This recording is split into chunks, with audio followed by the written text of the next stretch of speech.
Hi students, myself Tanmoy Dotto, Assistant Professor, Department of Chemistry, JS College of Engineering, Kollani, welcome you all in my second lecture of real gas.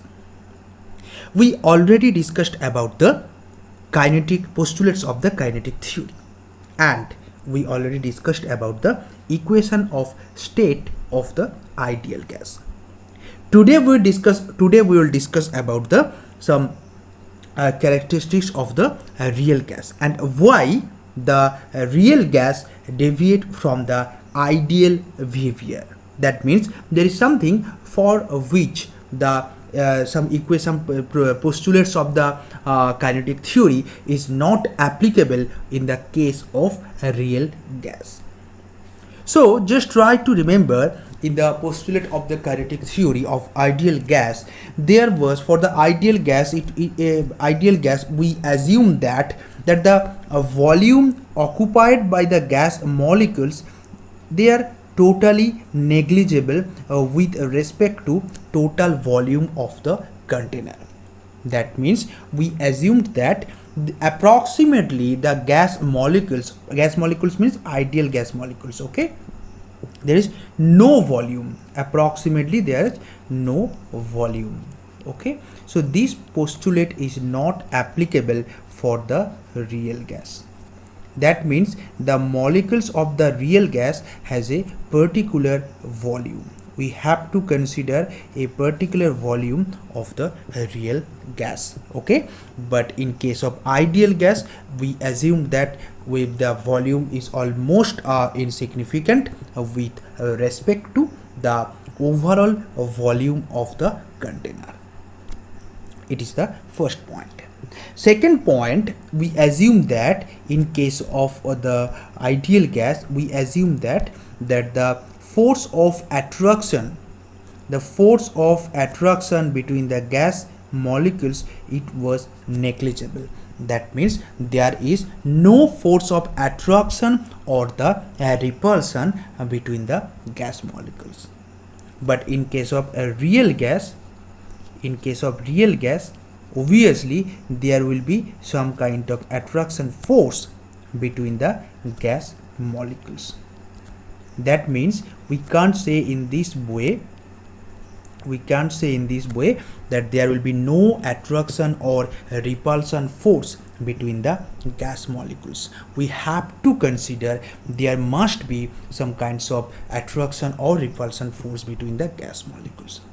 So the problem is that these two postulates are not applicable for the real gas, and that's why the collision between the gas molecules for a real gas, it is not 100% elastic in nature, okay. The molecules of the real gas possess a certain volume.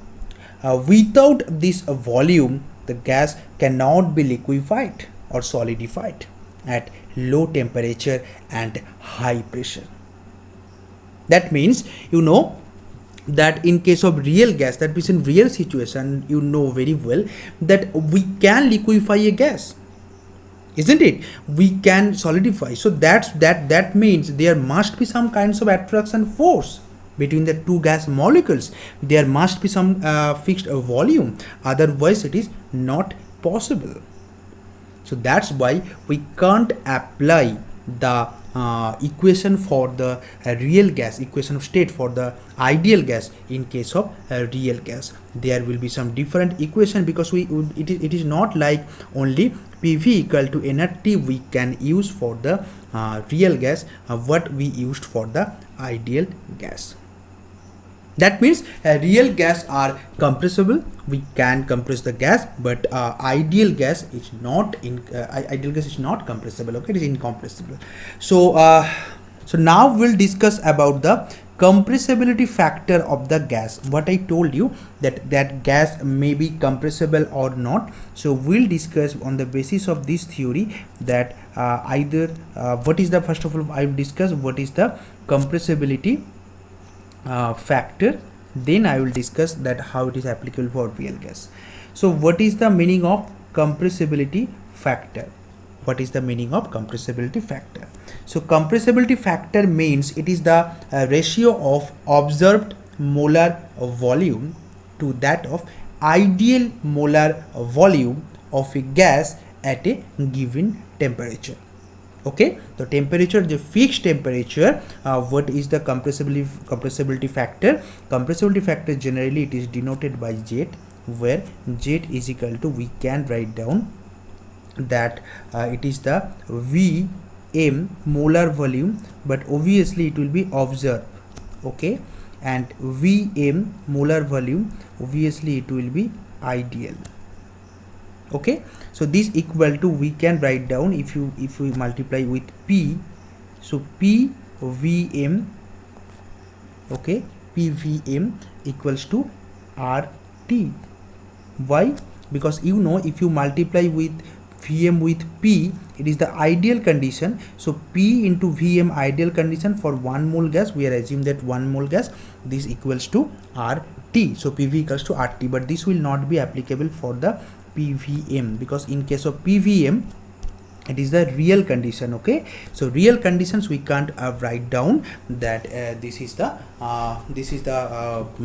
equals to nRT, but in case of ideal condition we can write down that PV ideal equals to RT. So finally compressibility factor Z equals to, finally compressibility factor Z equals to, we can write down that PVM divided by RT. So this is the expression of the compressibility factor. Okay, so you have to keep in mind, normally compressibility factor is represented by Z. So Z equals to PVM divided by RT. So now this is the curve for the Z versus P. Okay, just you have to look carefully that in this curve, look here, there this line is indicated that it is the line for the ideal gas, because here PV equals to what Z equals to, what was the equation? PVM equals to RT divided by RT. So when PVM equals to RT, Z equals to 1, so this line is for 1. Okay, this is the ideal behavior of the gas, which gas behaves ideally. In this case it will be 1, because in this case PVM equals to obviously RT by RT equals to 1. So that means the gas which behaves ideally, then at this case PVM will be replaced by the RT, and obviously it will be Z equals to 1. So this middle line will represent, it is the line for the ideal character or ideal behavior of the gas. Now there are some factors which you have to consider. Look at these factors, that at extremely, and it is the axis of the pressure. Okay, it is the axis of the pressure. So now the first condition is that at extremely low pressure, okay, that means here at extremely low pressure, look here, that all the gases have Z value close to the unity. I told you this is the close to the unity. So at very low pressure, look here, at very low pressure all the gases behave ideally. That means close to unity means it behaves like ideal gas. Okay, so this is the condition that from the graph between compressibility factor, I already discussed what is the compressibility factor, how the gas is compressible. Okay, so Z equals to PVM by RT. So now at low pressure, first of all at very low pressure, look here, that all the gas behaves like. Now at a very high pressure, like in this area, if you think about very high pressure, so in this area, look here, all the gases except CO2, all the gases have the value of the Z, that is the Z greater than 1. So if it is very high pressure, so it will be Z greater than 1. Okay, so you have to keep in mind. So at very high pressure it will be Z greater than 1. So if Z greater than 1 means at very high pressure all the gases are less compressible with respect to the ideal gas, isn't it? So that means the volume Z greater than 1 means the value of PVM will be higher with respect to RT. That means the value of PVM will be the Z value will be greater than 1. So from here, if Z value will be greater than 1, then obviously it will be less compressible with respect to the with respect to the ideal gas. Okay, so at moderate temperature, at very high temperature, Z greater than 1, it is less compressible, it's right. But at moderate temperature, some gases are less compressible, some gases are more compressible. Okay, so like if you think about the carbon dioxide, it is more compressible, okay, at all temperature with respect to the ideal gas. But if you think about H2 and He, like hydrogen and helium at moderate temperature, this is near equal, the value is near equal to the ideal gas. That means it is more compressible, but not a very, the value is not very high. Okay, but look here, the carbon dioxide, it is always the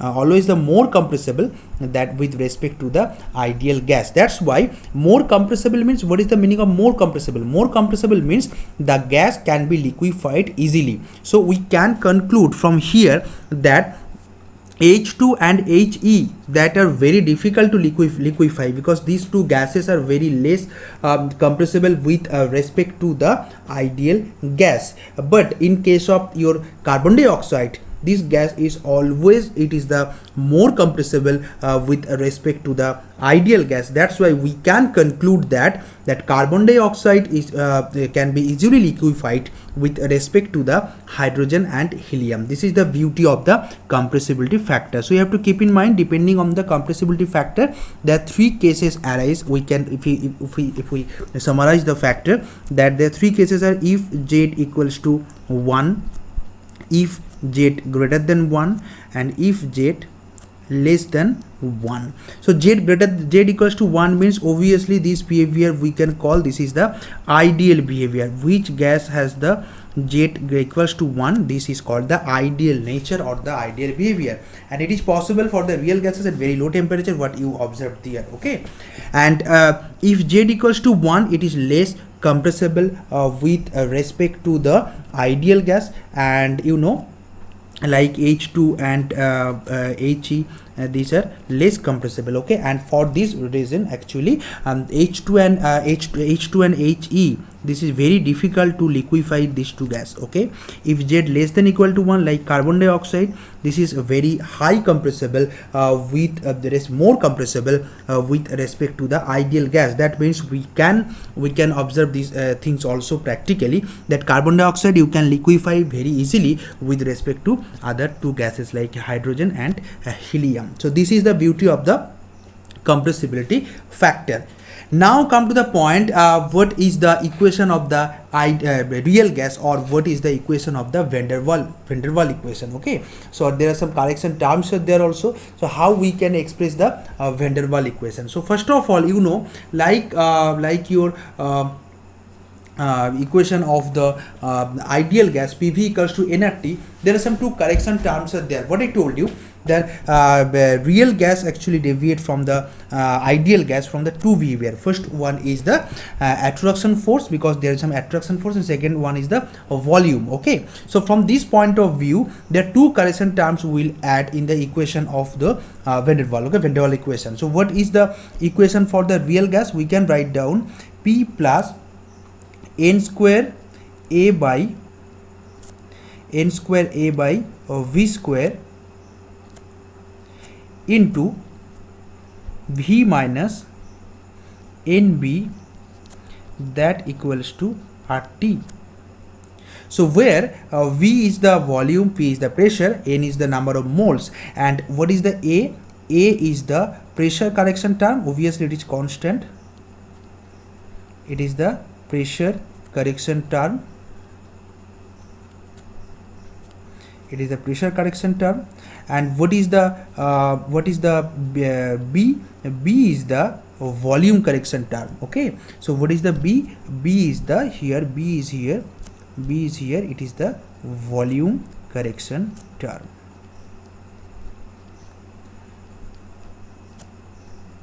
It is the volume correction term. So these two terms are very, very important. It is the volume correction term. So if we write down the equation for 1 mole of gas, if we write down the equation for 1 mole of gas, then the equation become that n equal to 1. So the equation will be P plus A by V square into V minus B equals to RT. Okay, so now come to the point that what are the significances of, or what is the significance of A and what is the significance of B. So A, it is observed that the values of A for easily liquefiable gases are greater than those for so-called the gases which are not easily liquefiable. That means if you compare the CO2, what I discussed, CO2 and H2, then obviously for CO2 A value will be higher. So what is the significance of A? The significance of A is that A value, from the A value we can determine which gas we can liquefy easily. That means it is on the other way, on the other dimension, we can explain in this way that if the value of A is high, that means the gas, we can liquefy the gas very easily. That indicate the intermolecular attraction force will be very higher. Because what is the inner meaning of, or what is the difference between gaseous state and the liquid state? So if you think about, there are two molecules are there. So these two molecules in the gaseous state, their attraction force is very low. Okay, so they are that's why they are far apart from each other. But if you convert in the liquid state, then they come closer due to their increasing attraction force. So that means either it will be liquid or gas, or we can liquefy that gas easily. That fact totally depends on the intermolecular attraction force of that particular gas. Okay, so we can conclude in this way that which gas has the higher value of A, that gas, the intermolecular force will be higher with respect to the gas which have the higher value, which have the lower value of the A. So A value is very important, and that's why it is called the pressure correction term. Okay, this is called the pressure correction term. Another is the volume correction term. This is called V. Actually, V means actually what we thought in the case of ideal gas, there is no volume, but in case of real gas there is volume. Okay, so B is the volume correction term. That means there will be fixed volume of the gas molecules. Okay, so that's why the gases are incompressible. Okay, that's gases are incompressible due to the fixed volume of the gas. It is not possible that we can compress the molecule. Okay, gas molecule. So gas molecules are incompressible. This is the significance of the B. So B is the volume correction term and P is the pressure correction term. So you have to keep in mind, they are very important, because from this equation there are different kinds of numerical question you can expect. Okay, and then what is the meaning of the pressure correction term, what is the meaning of the volume correction term? These terms are very much important from here. Okay, so now come to different things which we have to know. That first of all, there, if we take some condition, a few conditions are there, like what happen if we take that at very low pressure. Okay, so if we take it that at very low pressure, so at very low pressure, what happen with the real gas or the real gas equation? So first of all, just write down the real gas equation. So you know that the real gas equation is now it is the P plus A by V square for 1 mole gas, P plus A by V square, V minus B equals to RT.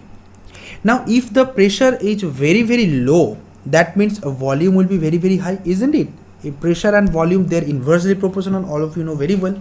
So if the pressure is very low, that means a volume will be very high.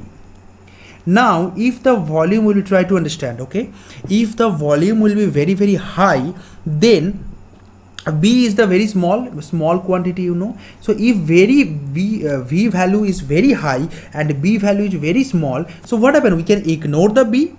isn't it? So we can easily ignore the value of B, because the value of V is very high. So if there is a very high quantity, then it's a negative, it's a minus very small quantity, we can ignore this. So in this case, at very low pressure, okay, at very low pressure, then what happened?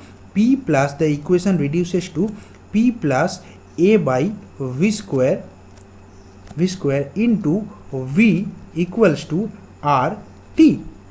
So the equation reduces to P plus A by V square into V equals to RT. Okay, and from this equation we can write down, or the equation we can write down the equation in this form, that PV, V means here we are taking the observed volume. Okay, V is replaced by the VM, because we can take it for your better understanding. We can take it here VM, because it is the it is actually observed volume, so we can replace it VM for better understanding. VM, and here also VM. Okay, so now if you think about that PVM by RT, the equation we can write down the equation in the form that PVM by RT that equals to 1 minus A by RT VM. Okay, so you know PVM by RT that equals to Z. So Z equals to 1 minus A by RTVM. Sorry, RT, here it will be RTVM. Okay, so this is the form, or this is the equation which you have to keep in mind, that at very low pressure what happened, Z equals to, we can conclude from here that Z less than 1, because 1 minus something, and these all are positive quantity, so that means they're less Z less than 1. So Z less than 1 means it is the gas are more compressible than the ideal gas. Okay, we already discussed this fact. When Z less than 1, the gas will be more compressible with respect to ideal gas. So at a very low temperature, at very low pressure, the gas behaves, is more compressible with respect to the ideal gas. What will be at high pressure, isn't it? So now we will take the condition that what will be that at very high pressure. So the second condition, that very high pressure. Okay, so at very high pressure, just think about that if it is P is very high, so we can write down that the equation P plus A by VM square, VM for its molar volume, we will take for this is the observed volume or the real volume, for the volume for the real gas. That's why it is taken as the VM. So P plus A by VM square, that near equal to P, isn't it? Because P is very high, so this is a very high quantity. So A by VM square, you know that in this case there is a very small quantity. So if we add very small quantity with a very high quantity, the value will be more or less same. So we can take it as the P plus A by VM square near equal to P. Now the equation for the real gas, this equation reduces to in this way, that P into VM minus B that equals to RT, isn't it? Because P plus A by VM square reduces to only P, so the remaining part only P into VM minus B equals to RT. So from this equation, the equation we can write down that Z, that means again P VM by RT, so P VM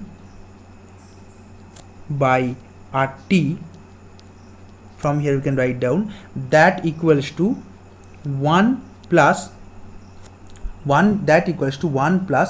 PB by RT, 1 plus PB divided by RT, and you know this quantity equals to Z, we can write down the Z, and Z equals to 1 plus something, so we can write down Z greater than 1, isn't it? So when the pressure is very high, then we can write down the gas is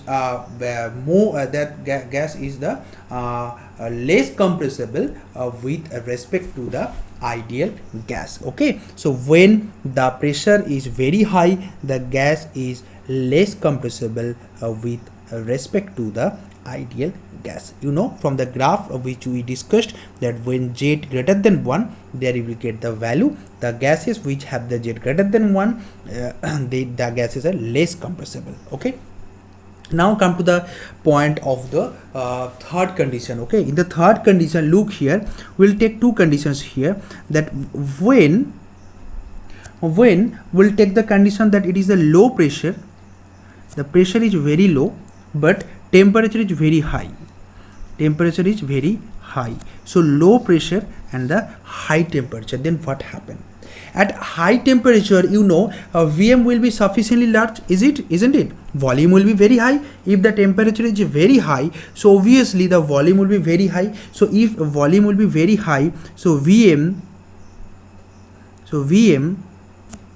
minus B, that near equals to, we can take it as the Vm only, isn't it?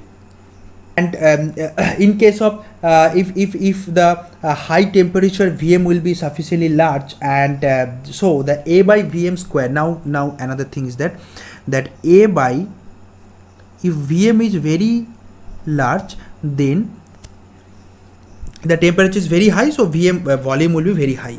So Vm square, okay, so Vm square, it will be neglected, because if the lower portion is very high, if it is the very high, it is the very high value, then this value overall A by Vm square, this value will be very small, isn't it? If this value is very small, then P plus A by Vm square, this near equal to, what happened? This near equal to P. Okay, so now look here, at low pressure, high temperature, look here, that in this condition, Vm minus V, this near equal to Vm, because it very high volume. At high temperature, the volume will be very high.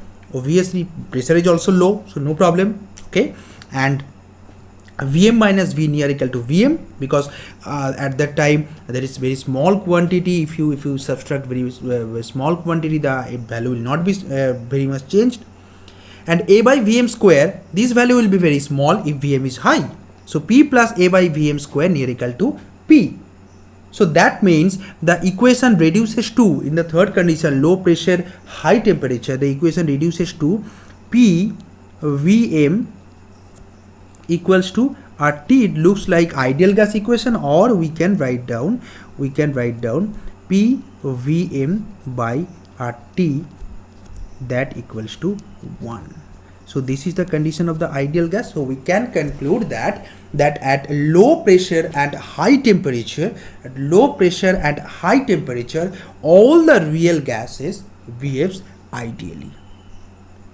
Okay, so in this way you have to derive the each and every case, like in the low pressure, high pressure, and with the temperature, and you have to compare all these things with the compressibility factor, and you have to understand properly what is the inner meaning of the compressibility factor, because if you do not understand compressibility factor clearly, then it will not be possible to understand or to differentiate between the ideal gas and the real gas, because these two ideal gas and real gas, there's to differ only these two factors, only the volume, and that is considered in case of real gas, and the volume was ignored in the case of the ideal gas. Another thing is that attraction force, which is very much related to the which is applicable for the real gas, but attraction force was ignored, or attraction force was not considered in case of ideal gas. Okay, so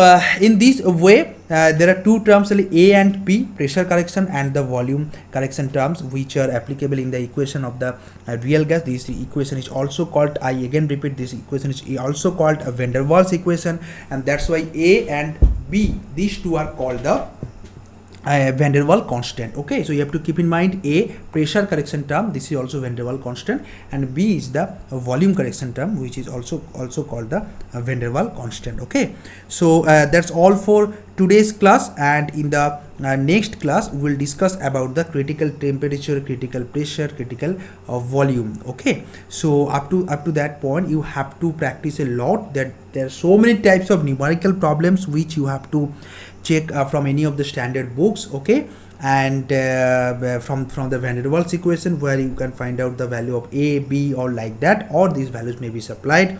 You have to find out the value of pressure or the volume or like that in this way. Okay, so okay, thank you for attending this class. Meet with you in the next class with some different topic. Goodbye, take care.